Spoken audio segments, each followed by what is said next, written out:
Hi viewers, welcome to my channel. நான் போற எல்லா வீடியோவும் நோட்டிஃபிகேஷன் ஆகும்னா பக்கத்துல இருக்க subscribe பட்டனை பிரஸ் பண்ணிட்டு பக்கத்துல இருக்க ஐகான் பெல்லையும் பிரஸ் பண்ணிடுங்க.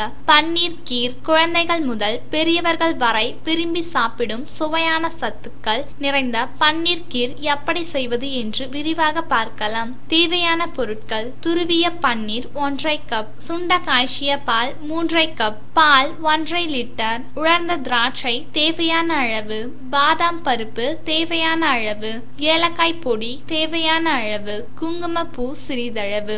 செய்முறை: அடுப்பில் கடாயை வைத்து சூடானதும் துருவிய பன்னீரை சேர்க்க வேண்டும். உடனே பாலையும் அதனுடன் சேர்க்கவும். 5 அல்லது 6 நிமிடங்கள் விடாமல் கிளறிக்கொண்டே கட்டி இல்லாமல் பார்த்து கொள்ள வேண்டும். இப்பொழுது சுண்ட காய்ச்சிய கெட்டியான பாலை சேர்த்து 3 அல்லது 4 நிமிடங்கள் நன்றாக கிளறவும். ஏலக்காய் பொடி சேர்த்து நன்றாக கிளறவும்.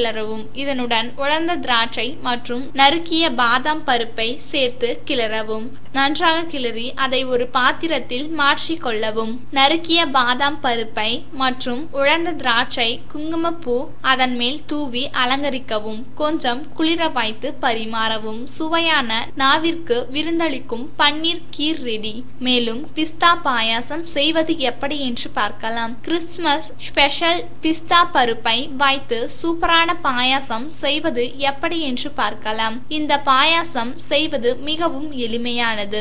தேவையான பொருட்கள்: பிஸ்தா 1/4 கிலோ, ரவை 50 கிராம், சர்க்கரை தேவைக்கேற்ப, பால் 1/2 litre, context milk 2 table spoon, ஏலக்காய் தூள் சிறிதளவு, பிஸ்தா எசன்ஸ் சிறிதளவு, நெய் தேவைக்கு. செய்முறை: பாதி அளவு பிஸ்தாவை பிரித்தெடுத்து அதில் பால் சேர்த்து விழுதாக அரைத்து கொள்ளவும். மீதமுள்ள பிஸ்தாவை பொடியாக நறுக்கி கொள்ளவும். வாணலில் நெய் ஊற்றி அது உருகியதும் நறுக்கிய பிஸ்தாவை கொட்டி வறுத்தெடுக்கவும். பின்பு அதனுடன் ரவையை சேர்த்து கிளறவும். பின்னர் பாலில் அரைத்துள்ள பிஸ்தா விழுதை கொட்டி கிளறவும். அதனுடன் சர்க்கரை சேர்த்து கொதிக்க விடவும். நன்றாக வெந்ததும் கான்டெக்ஸ் மில்க், ஏலக்காய் தூள் சேர்த்து கிளறி இறக்கி பரிமாறவும். சூப்பரான பிஸ்தா பாயாசம் ரெடி. இந்த வீடியோ உங்களுக்கு பிடிச்சிருந்தா லைக் பண்ணுங்க, ஷேர் பண்ணுங்க. இந்த வீடியோ பத்தின கமெண்ட்ஸை கீழே இருக்க கமெண்ட் பாக்ஸ்ல மறக்காம போஸ்ட் பண்ணிடுங்க. Thank you viewers.